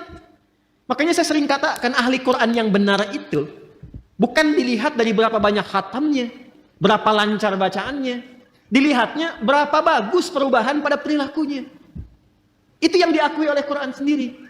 Di Quran surah 35 Fatir, di ayat 32, ya, thumma awrasnal kitaba alladhina istafaina min ibadina faminhum zalimun li nafsi wa minhum muqtasid, yang berhasil, wa minhum sabiqun bil khairati bi idznillah. Kalimatnya sabiqun bil khairat, ya, bukan sabiqun bil khatmah, bukan yang paling banyak khatamnya, walaupun khatam itu bagus. Ingat, yang saya maksudkan bukan tidak menginginkan khatam, bukan. Khatam itu bagus, hafal itu bagus, sampai hafal nomor, posisi, ini itu, tapi itu menjadi tidak bernilai tatkala tidak merubah perilaku. Itu ukurannya itu. Saya sering katakan, kalau ada orang menghafal Quran atau sekolah di ma'had Quran tidak merubah perilakunya lebih baik, ada yang salah dengan cara dia menghafal. Itu gambaran pertamanya. Karena itu ketika orang-orang ini istiqamah dalam kebaikan, maka apa yang terjadi? Di surah Fussilat itu kan ayat 30, "Tsumastaqamu tatanazzalu 'alaihimul malaikatu alla takhafu wa la tahzanu wa abshiru bil jannati allati kuntum tu'adun. Nahnu awliya'ukum fil hayatid wa fil akhirah." Sudah, hidupnya enak. Karena Allah yang akan menyelesaikan semua urusan-urusannya. Dikirimkan malaikat menjaga. Itu ayatnya. Kalau sudah konsisten dengan amalan itu, malaikat turun. Dan perkara konsisten ini mahal. Kan saya sering katakan, itu untuk konsisten, kita butuh 9 tahapan kan. Consist 1, consist 2, consist 3, consist 4, sampai konsisten. Tahapannya apa? Nah, ini amalan yang kedua. Amalan kedua. Maka untuk meningkatkan potensi takwa itu, selain mendengar istafti qalbak, bisikan-bisikan malaikat pada kebaikan, bisikan itu bisa menjadi kuat, support itu menjadi kuat jika kita mengerjakan amalan yang kedua. Apa itu? Itulah yang disebut dengan ibadah. Dengan ibadah itu nanti amal keluar menjadi saleh. Maka muncullah istilah amal saleh. Maka desain ibadah sejatinya itu untuk kita sendiri. Ya, orang nggak ruku, nggak sujud terhadap Allah, nggak sholat, nggak menurunkan status Allah sebagai Tuhan. Tetap Tuhan yang Maha Esa, Maha Kuasa. Cuman yang rugi orangnya. Karena ketika diperintahkan ibadah itu, feedbacknya, hasilnya itu kembali ke kita lagi. Contoh gini, ini yang sederhana ya. Ibadah yang pokok itu kan sholat kan? Ya, kita diperintahkan sholat kan? Masih ingat? Coba, sholat kan ciri pertama orang takwa. Dzalikal kitabu la hudan lil. Apa ciri pertamanya? Alladzina yu'minuna bil ghaib wa yuqimunas. Sholat amalan pertamanya. Nah, apa fungsi sholat itu? Buka Quran surah 29 ayat 45. Utslu ma uhiya ilaika minal kitab wa aqimis shalah. Innas salata tanha 'anil. Nah, teman-teman, fahsya dan mungkar itu sumbernya di sini, di fujur. Di sini semua. Jadi kalau sholatnya benar, ini tertekan nih. Akhirnya fungsinya tetap ke sini. Yang ini yang naik. Karena itu segala kemungkinan perbuatan menyimpang, ya, fahsya, ini fujur itu asalnya rambatan keburukan. Yang baiknya disebut fajar. Kalau fisikal disebut infajar. Kalau kelihatan bendanya memancar, itu infajar namanya. Contoh nih, Anda misalnya ingin menggali air kan? Ya, menggali keluar airnya, memancar, itu infajar namanya. Nabi Musa punya tongkat ya, tongkat kayu beliau, dipukulkan ke batu kan? Tongkat kayu dipukul ke batu, kira-kira yang hancur apa? Harusnya kan kayunya kan?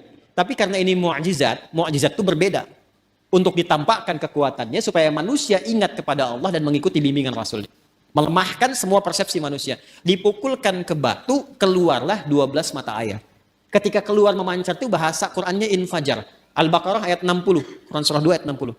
Wa idzistasqa Musa liqaumihi faqulna dhrib bi'asakal fanfajarat min husnata asyrata aina. Tongkat kayu Nabi Musa dipukulkan ke batu, keluar 12 mata air. Anda punya tongkat emas, pukulkan ke batu, keluar 12 air mata. Itu keluar tuh. Itu infajar. Ya, nanti ada makna majasi kiasan, disebut fajar namanya. Ya, cahaya matahari pertama yang membelah kegelapan malam itu disebut apa? Fajar.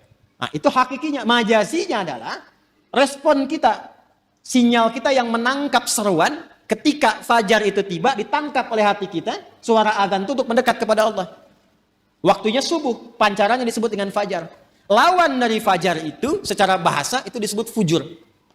Rambatan-rambatan keburukan. Itu yang merambat nih, ada yang merambat ke syahwat faraj. Ya.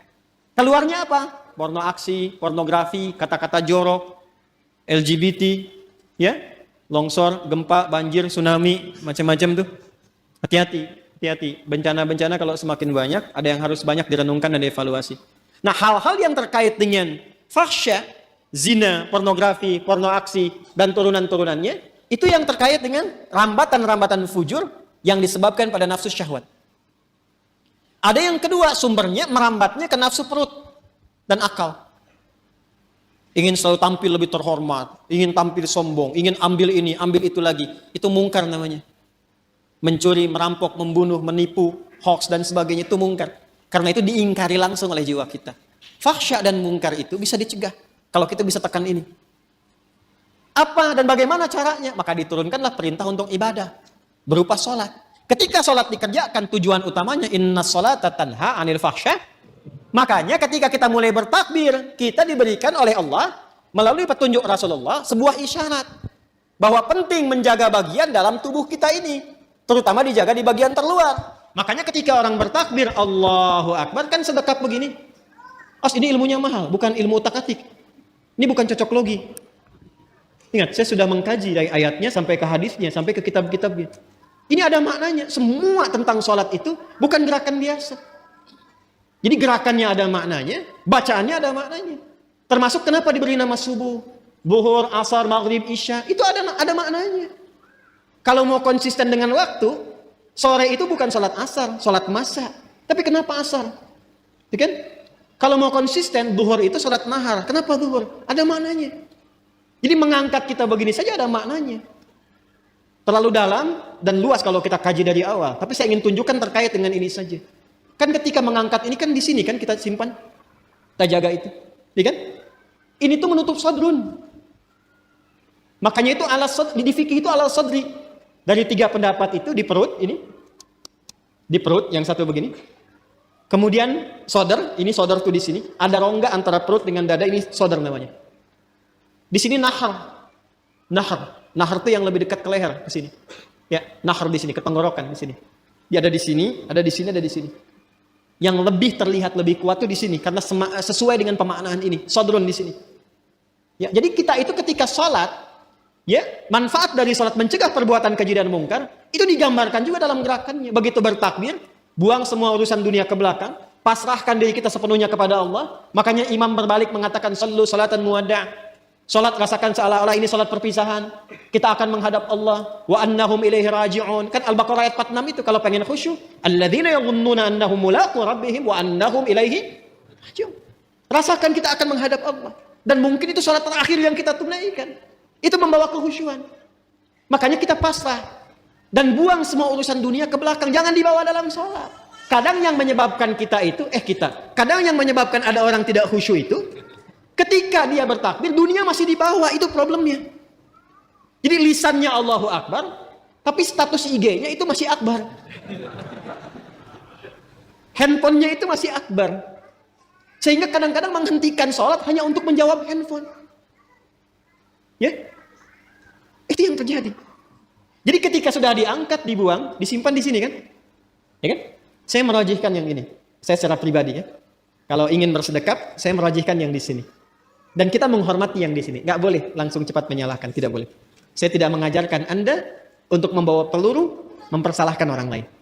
Biasakan berdiskusi dan banyak mendengar. Karena Allah menciptakan telinga kita 2. Lisan itu 1. Supaya banyak mendengar. Jelas ya? Kalau tidak sepakat, sampaikan alasan. Setelah itu tetap berteman baik. Perbedaan pendapat tidak mengharuskan kita tidak minum teh bersama. Jelas ya? Baik. Dan disimpan di sini kan? Ini lebih semakna. Menjaga ini. Sadrun. Karena sadrun tempatnya di sini. Dan tahukah Anda asal mula sebabnya ini? Kenapa kemudian meletakkan tangan di sini? Asalnya kan begini irsal. Hadis-hadis awal tentang sholat itu gerakannya begini. Allahu Akbar. Dan jangan selalu dipahami yang begini Syiah. Tidak. Nanti kelihatan Syiah itu saat sujud dengan duduk di antara 2 sujud. Di kalau masih bertakbir begini, itu di mazhab Maliki masih begini. Mazhab Maliki itu mazhab yang pertama kali berlaku di Madinah. Karena Imam Malik lahir di Madinah, tinggal di Madinah, menetap, tumbuh, berkembang sampai wafat di Madinah. Dan mazhabnya sekarang rata-rata di Afrika Utara, Libya, Tunisia, ya, itu Maliki, termasuk Spanyol. Jadi kalau misalnya Anda ke Mekah, umrah atau haji, semoga yang belum berangkat bisa dimudahkan insya Allah. Tidak cukup dengan amin, nabung. Jadi kalau takbir ada yang begini, ya, Allahu Akbar, ya. Itu jangan ditanya, jangan diajak ngobrol. Itu posisi pertama begini, ya. Jelas ya? Dan kalaupun ada yang memilih begini nggak apa-apa, itu mazhab yang pertama. Pertama kali Nabi mengajarkan sholat seperti ini. Seperti ini. Jangan diajak ngobrol, kalau ditanya gak usah jawab. Allahu Akbar. Ibu Syiah ya? Bukan saya epi. Bisa dijawab, udah. Ini lagi sholat. Jelas? Ada kejadian. Seseorang berbuat salah. Kesalahannya cukup besar. Bahkan dari riwayat menyebutkan termasuk dosa-dosa yang seharusnya dihindari. Dosa besar. Lalu apa yang terjadi? Dia datang kepada Nabi untuk dihukum. Ini Masya Allah sahabat dulu itu. Jadi kalau berbuat salah, ini yang mahal ini. Mengakui diri ke hadapan hakim tertinggi, minta untuk diluruskan, bahkan tidak sungkan dihukum. Bukan bersembunyi dan sulit dicari gitu. Ya, itu datang sendiri. Datang. Ya Rasulullah, saya berbuat salah, tolong hukum saya. Itu qadar Allah menjelang sholat. Ini Nabi bilang, sudah, sholat aja dulu. Begitu sholat, turunlah kemudian Quran surah ke-11 Hud. Ayat ke-114.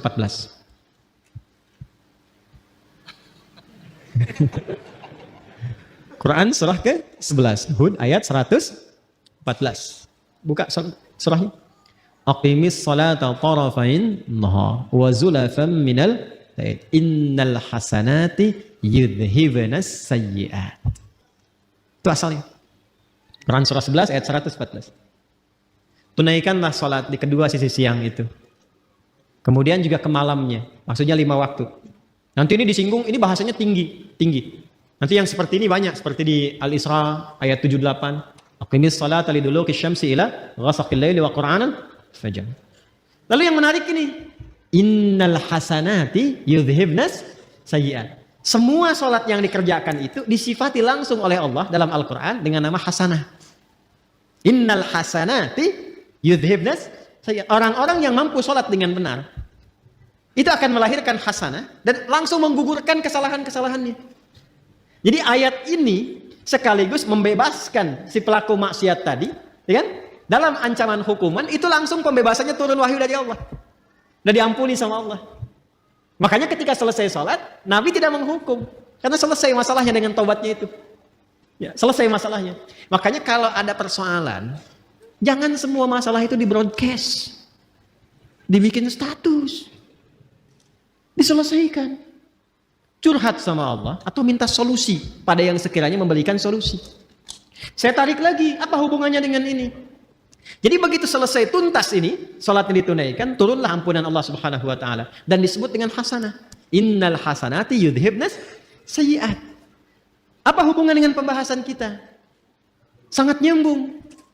Karena ketika turun ayat itu sekaligus memberikan sebuah penguat dan penegas bahwa salat itu bila dikerjakan dengan benar, termasuk rangkaian ibadah, dia mampu menekan perbuatan-perbuatan maksiat dan merubah keburukan itu menjadi hasanah. Sedangkan hasanah itu bagian dari konsepsi takwa. Coba Al-Arba'in, ini ngaji hadisnya sampai mana ya? Coba Al-Arba'in dibuka yang nomor 18 itu. Ya, kalau saya nggak keliru nomor 18 tuh. An Jundub bin Junadah wa Mu'adz bin Jabal radhiyallahu ta'ala anhuma qala Rasulullah sallallahu alaihi wasallam, ittaqillaha haitsuma kunta wa atbi'is sayyi'atal hasanata tamhuha. Kan kalimat hasanah dibuka dengan takwa di situ kan? Hei, mana hafalannya nih? Saya menghafal satu-satu bagian hidup kita itu. Ittaqillaha haitsuma kunta. Tingkatkan takwamu kepada Allah dimanapun kamu berada. Kalau mampu meningkatkan takwa, akan melahirkan hasanah. Hasanah itu yang akan menutup segala keburukan-keburukan. Makanya kalau orang salatnya benar, muncullah kemudian rambatan-rambatan kebaikan, tertutup peluang-peluang setan untuk menggoda, yang keluar yang baik-baiknya saja. Itu yang menjadikan digambarkan dalam salat ketika kita kemudian angkat tangan, simpan di sini, menutup ini, tutup, jaga, dan lihat baik-baik. Cara menutupnya kan begini. Ini sekali lagi, ini bukan ilmu otak-atik ya. Ini hasil riset. Coba lihat baik-baik. Yang ditutup yang kiri kan? Yang tutup yang kanan kan? Begini kan? Bukan begini ya? Awas, kanan di depan, begini. Yang menutup, kiri di dalam. Baru begini kan? Dan ada 3 cara. 3 cara. Yang telapak ini, ketemu punggung di sini. 1. Kemudian ini bisa menggenggam, bisa begini. Bisa begini, bisa menggenggam. Sama antara laki-laki dengan perempuan. Ini 1. Yang kedua, ini pergelangan. Ketemu pergelangan di sini. Ini. Di sini, begini. Yang pertama begini. Ini, telapak ketemu punggung, begini. Bisa digenggam. Yang kedua, ini pergelangan ketemu pergelangan di sini. Dan itu langsung ya, gak usah diukur dulu. Allah. Langsung ya. Yang ketiga lewat dikit di sini, tapi nggak sampai sini. Lewat dikit di sini. Jadi di sini, lewat dikit ke sini, tapi nggak sampai ke sini. Ya, awas nggak sampai. Dan ini nggak disukai. Bahkan ada beberapa yang menyebutkan riwayat yang sampai tidak disukai seperti orang sombong. Ya, orang sombong. Kadang-kadang kalau ngawasin proyek bangunan kan begini gitu. Jadi bukan di sini. Hati-hati ya. Hati-hati yang subuh-subuh ke puncak tuh kadang-kadang begini. Di sini. Nah ini, lihat, ini kanan, ini kiri. Ini mahal sekali. Saya gambarkan begini. Kalau Anda berbuat sesuatu yang baik, itu sering diilustrasikan dengan kanan atau kiri? Kalau Anda berbuat sesuatu yang buruk, jangan Anda lah. Ada yang berbuat yang buruk, diilustrasikan dengan apa? Kanan atau kiri? Aliran kiri, umumnya dianggap baik atau buruk? Pemikiran kiri, nyeleneh kan? Umumnya buruk kan? Maka ketika seseorang pernah berbuat kesalahan dalam hidupnya, dan tidak ada manusia yang sempurna, jika Anda pernah berbuat salah, jangan diekspos. Segera tutup dengan yang kanan, tutup dengan kebaikan. Maka yang baik itu akan menutup yang buruk dan tidak pernah muncul lagi ke permukaan. Itu yang dimaksud innal hasanati yudhibnas sayyi'at. Jadi bukan dibikin status, bukan dibuka, bukan diobral. Nggak nyangka ya. Itu udah nyangka. Ya. Saya tidak Ustaz, bagus. Tidak seperti ibu itu tuh Ustaz. Oh dia mah kalau tutup, segera tutup. Itu yang dimaksud innal hasanati yudhibnas sayyi'at. Makanya ketika kita sudah tutup begini, kita mengakui sama Allah saja. Ini yang dimaksud perkataan Nabi Ya'qub, innama ashku bathi wa huzni ila. Curhatnya sama Allah. Makanya ketika ditutup kita bilang, kita ngaku. Yang di Al-Bukhari, riwayat sahabat Abu Hurairah, Allahumma ba'id baini wa baina khataayaya. Khataaya, iya. Ada ya kecilnya. Harus muncul ya kecilnya di kalimat pertama. Allahumma ba'id baini wa baina khataaya, ya. Karena ya terakhir itu pengakuan. Cara menerjemahkannya begini. Kadang cara menerjemahkan itu kalau mau dalam, kadang-kadang ada yang harus diawalkan walaupun urutan katanya di terakhir. Khataaya itu jamak dari kata khoti'ah. Kesalahan yang dilakukan sekali.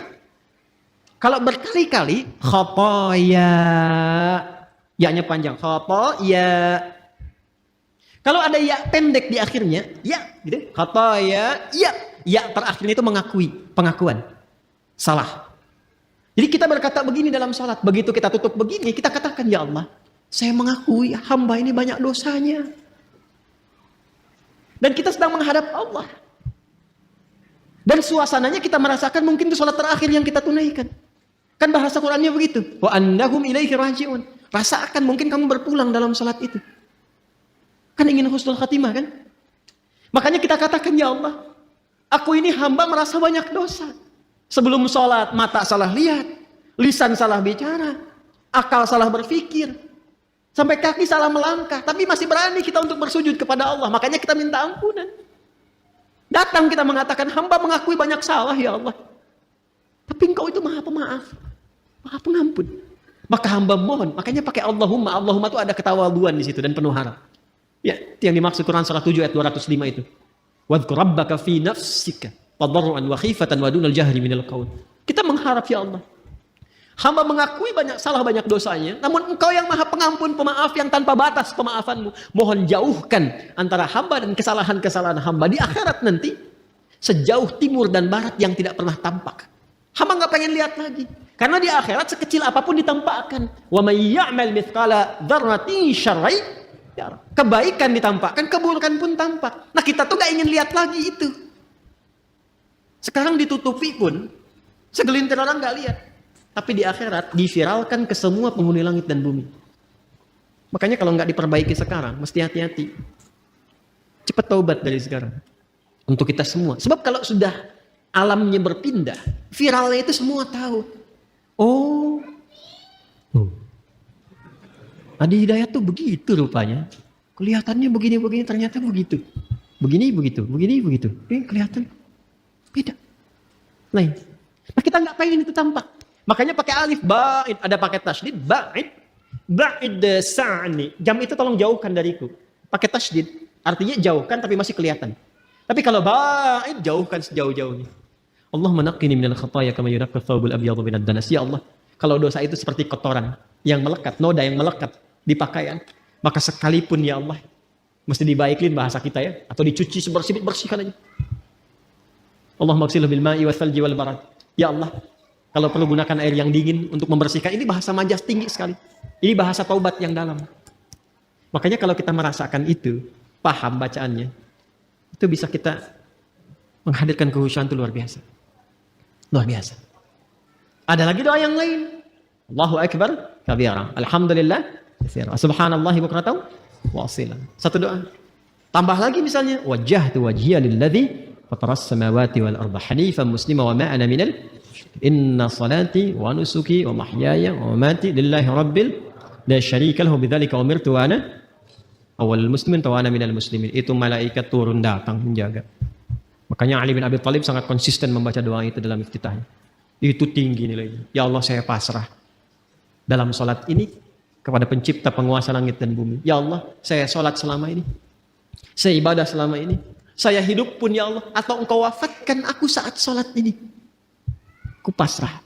Lillahi Rabbil Alamin. La syarikalah, aku berikrar gak akan pernah musyrik kepadamu ya Allah. Dan mohon saksikan, wa ana minal muslimin, wa ana awalul muslimin, sejak saat ini saya sholat, saya akan lebih tunduk patuh pada semua ketentuanmu. Makanya kalau baca doa iftitah yang wajah tuh habis sholat berbuat maksiat, wah itu saya nggak bisa lukiskan. Ada hal yang tidak tepat yang dilakukan. Nah ini yang dimaksudkan itu. Ini yang tadi saya katakan, untuk menjaga takwa supaya muncul, supaya kuat, maka ibadah itu perbanyak. Di antaranya sholat, makanya sholatnya tingkatkan. Yang 5 itu standar, yang pokok itu. Tambah, semua menu sholat keluarkan. Dan rasakan perbedaannya. Rasakan perbedaannya. Rasakan bedanya, bedakan rasanya, dan pasti akan terasa bedanya. Menunya keluarkan menunya. Apa saja sholat sunnahnya. Ya, dari mulai pagi, siang, sore, sampai ke malam. Lalu saya sih menyarankan pada diri saya dan mengajak pada teman-teman, sepanjang hidup, berusahalah semua menu sholat pernah ditunaikan. Ya, berusahalah. Rinci dulu. Minimal walaupun cuma sekali misalnya yang sunnah. Ketika dihisab di hari kiamat, alhamdulillah rapat kita bagus. Semua jenis sholat pernah kita kerjakan. Ya, sholat jenazah pernah? Halo, kenapa begini? Jenazah pernah? Itu langka itu, ya. Makanya kalau ada sempatkan, kalau memungkinkan. Makanya pahalanya tinggi, 1 qirat sebesar gunung. Dan sholat-sholat yang lainnya maksimalkan. Nah, apalagi yang lainnya? Semua jenis ibadah. Baca Quran ibadah tidak? Ibadah. Makanya Quran itu tembusnya langsung ke jiwa. Wa syifaa'un lima fis sudur. Mana Qurannya? Syifaa'un lima fis sudur. Sedangkan setan tugasnya memberikan waswas. Alladzi yuwaswisu fi sudur linnas. Lawan dari itu apa? Quran. Makanya kalau orang rajin baca Quran, bacanya benar, setan menjauh. Menjauh setan. Apalagi misalnya infak. Infak itu untuk melapangkan jiwa. Berbagi itu bisa melapangkan hati. Sama dengan memaafkan orang lain. Memaafkan, menahan amarah. Sama dengan infak itu kalau nggak lapang hatinya nggak mungkin bisa berbagi. Makanya infak itu disandingkan dengan menahan amarah dan memaafkan orang. Itu satu sandingan di Ali Imran ayat 134. Alladzina yunfiquna fis sarra'i wad dharra'i wal kadhiminal ghaidha wal 'afina 'anil nas wallahu yuhibbul muhsinin. Dan itu ciri orang takwa. Karena ayat 133-nya berbicara tentang ciri orang takwa. Kan Anda tulis tadi, Quran surah 3, ayat 133 sampai 134. Wasari'u ila maghfiratin mir rabbikum wa jannatin arduha as-samawati wal ardu uiddat lil muttaqin. Siapa orang takwa yang punya surga seluas langit dan bumi ini? Dikasih surga seluas langit dan bumi, lapang sekali. Bagi siapa? Bagi orang yang lapang hatinya. Apa cirinya? Gemar berbagi, bisa memaafkan, menahan amarah. Itu latihan. Latihan. Dan pada akhirnya kita berpikir tentang akhirat. Jadi merenungkan tentang akhirat, tentang kematian, kita akan pulang dan sebagainya. Itu bisa memperkuat jiwa takwa kita. Sehingga itu yang membuat kita gemar ibadah. Kan bekal akhirat itu ibadah. Ya kan? Harta yang kita bawa itu sekarang, itu sifatnya duniawi. Baru jadi bekal akhirat kalau dipakai ibadah. Antum pakai sepeda berapa banyak tuh? Hah? Udah dipakai ibadah belum? Udah berapa kali mengantarkan ke masjid dibandingkan dengan dipakai ibadah subuh? Jalan-jalan, sepedaan, bikin grup.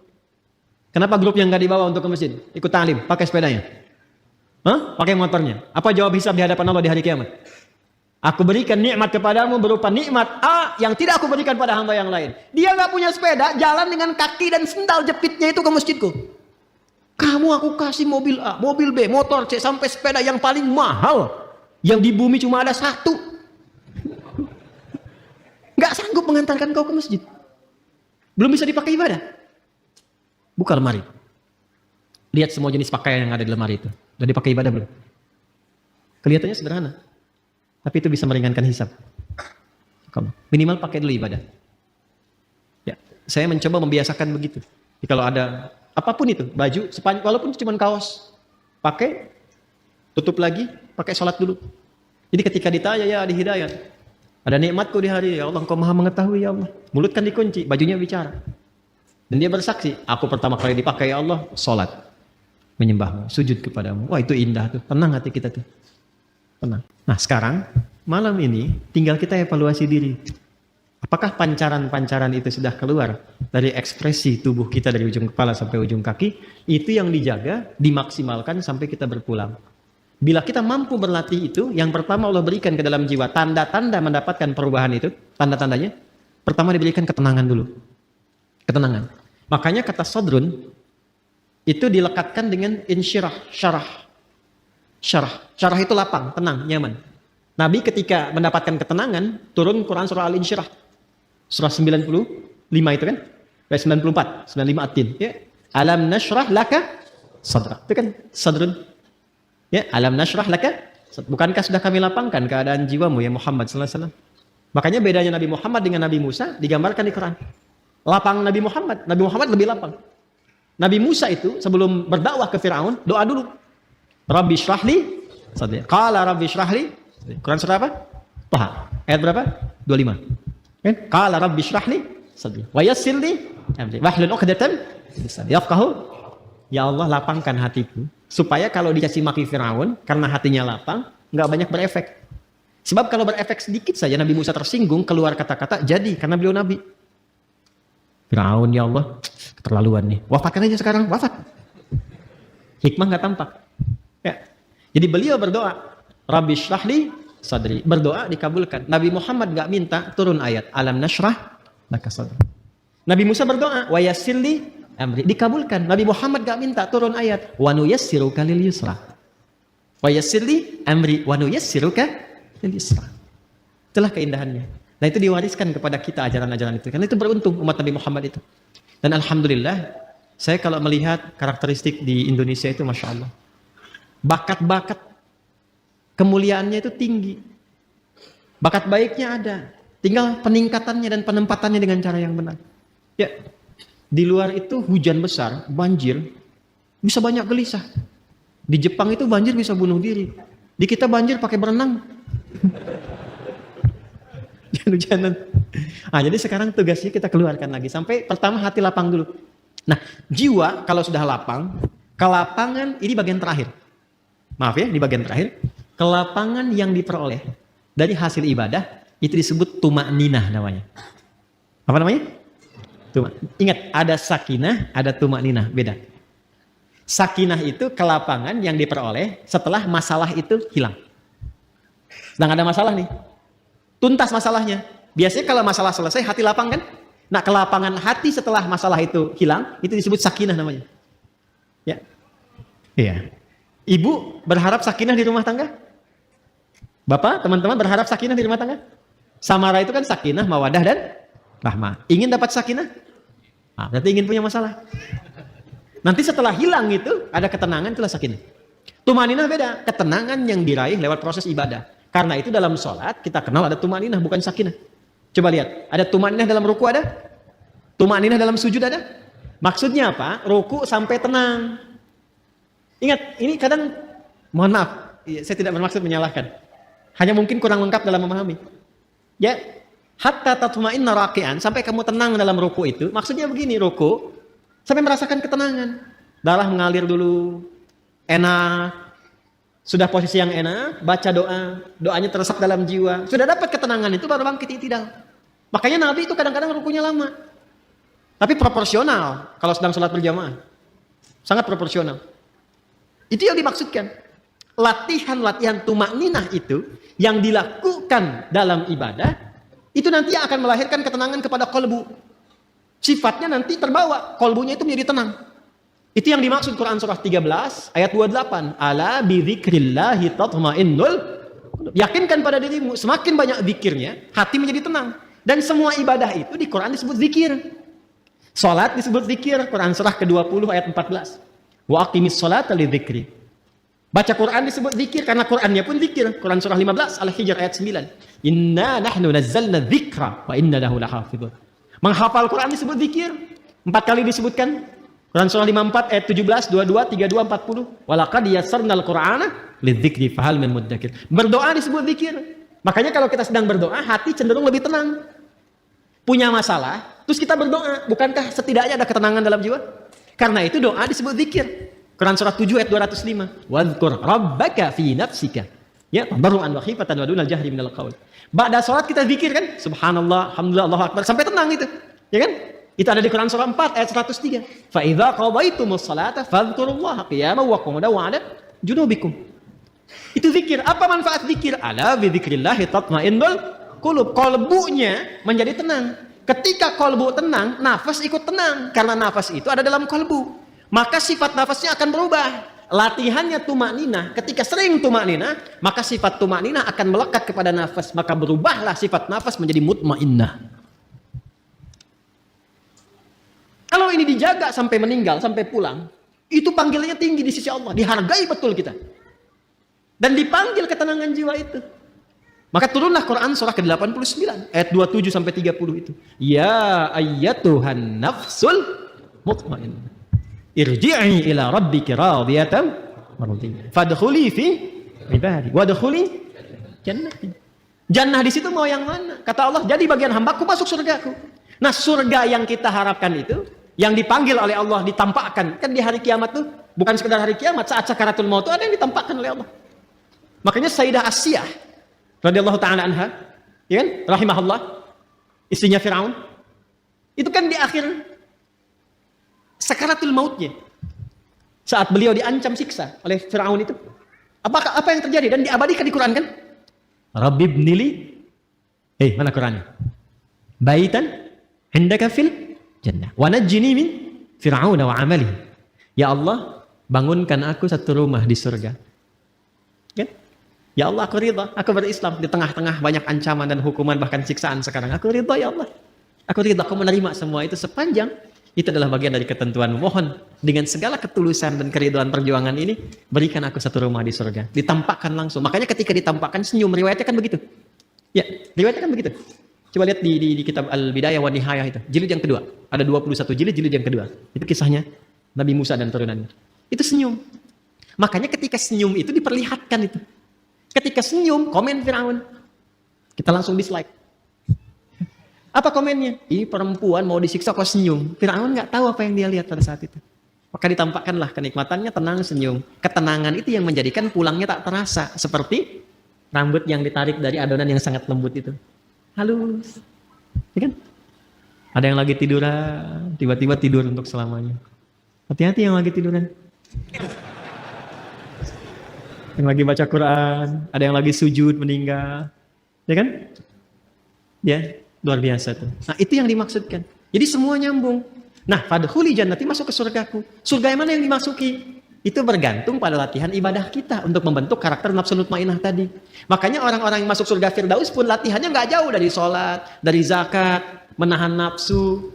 Coba lihat Quran surah ke-23 tadi, ayat 1 sampai 11. Qad aflahal mu'minun. Siapa itu? Alladzina hum fi sholatihim walladzina hum 'anil lagwi mu'ridun walladzina hum lizakati. Berbagi, latihan sholat, itu sampai ulaika humul warithun alladzina yarithunal firdausa hum fiha khalidun. Anda menulis di taman surga, Quran surah 51 tadi, ayat 15 sampai 23, apa amalannya? Innal muttaqina fi jannatin wa 'uyun akhidhina ma atahum rabbuhum innahum kanu qabla dzalika muhsinin. Apa amalannya? Kanu qalila minal laili ma yahja'un. Salat wa bil ashari hum yastaghfirun, dzikir wa fi amwalihim haqqul lis-sa'ili wal mahrum, berbagi. Itu enggak jauh.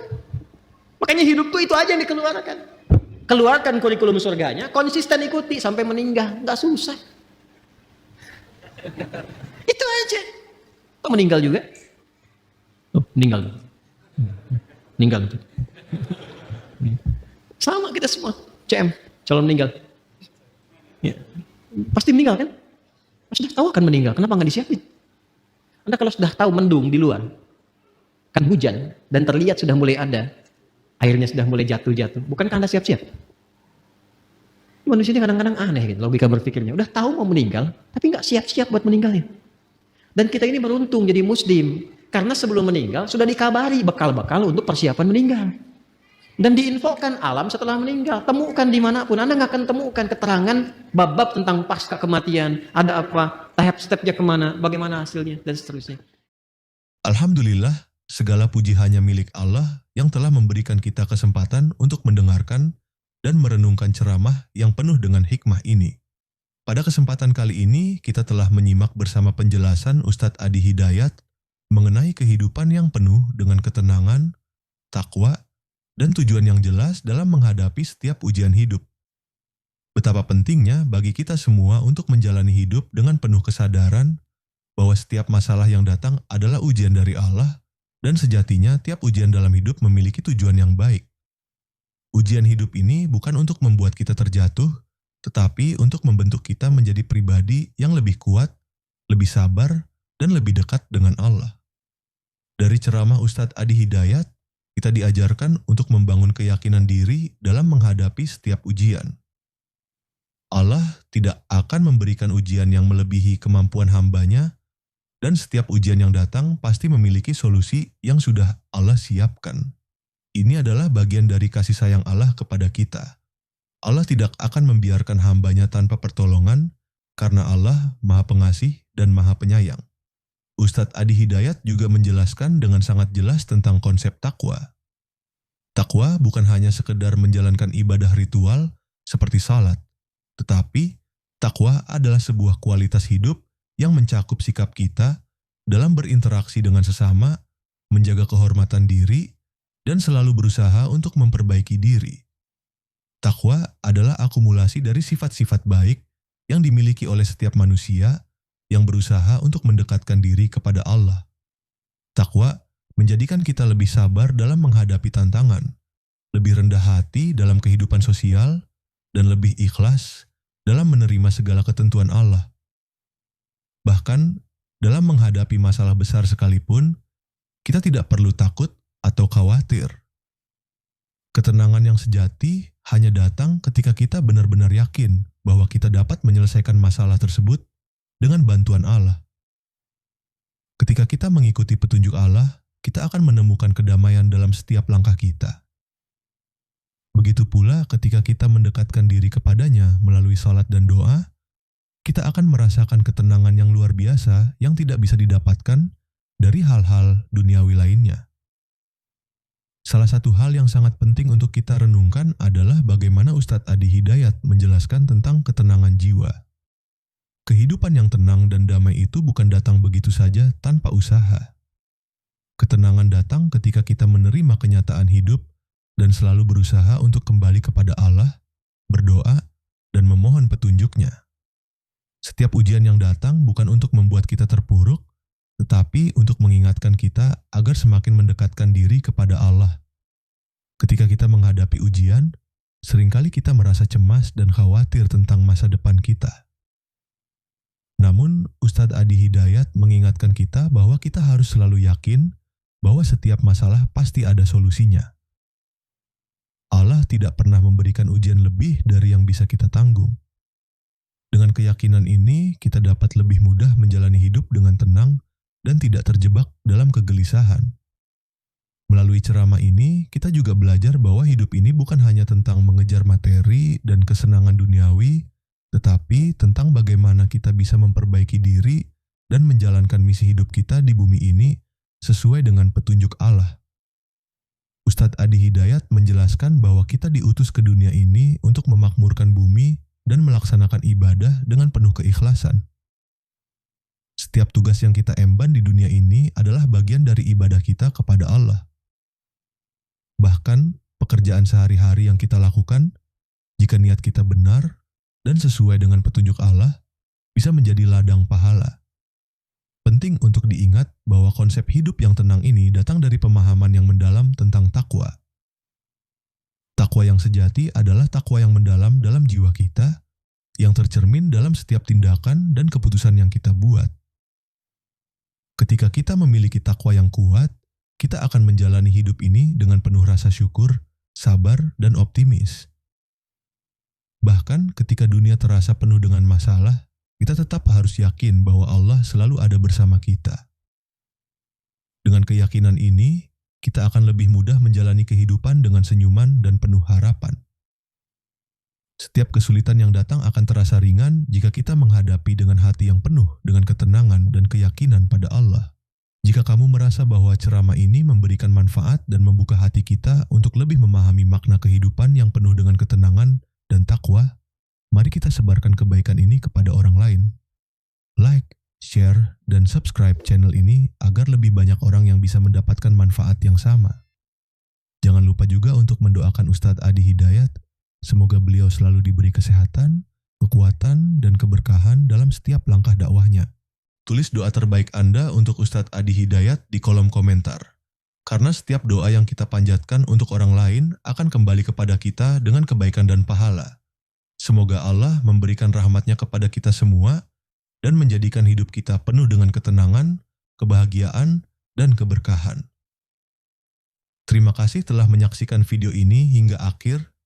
Semoga kita semua bisa terus meningkatkan kualitas ibadah dan takwa kita kepada Allah, serta menjadikan hidup ini sebagai sarana untuk mendekatkan diri kepadanya. Wassalamualaikum warahmatullahi wabarakatuh.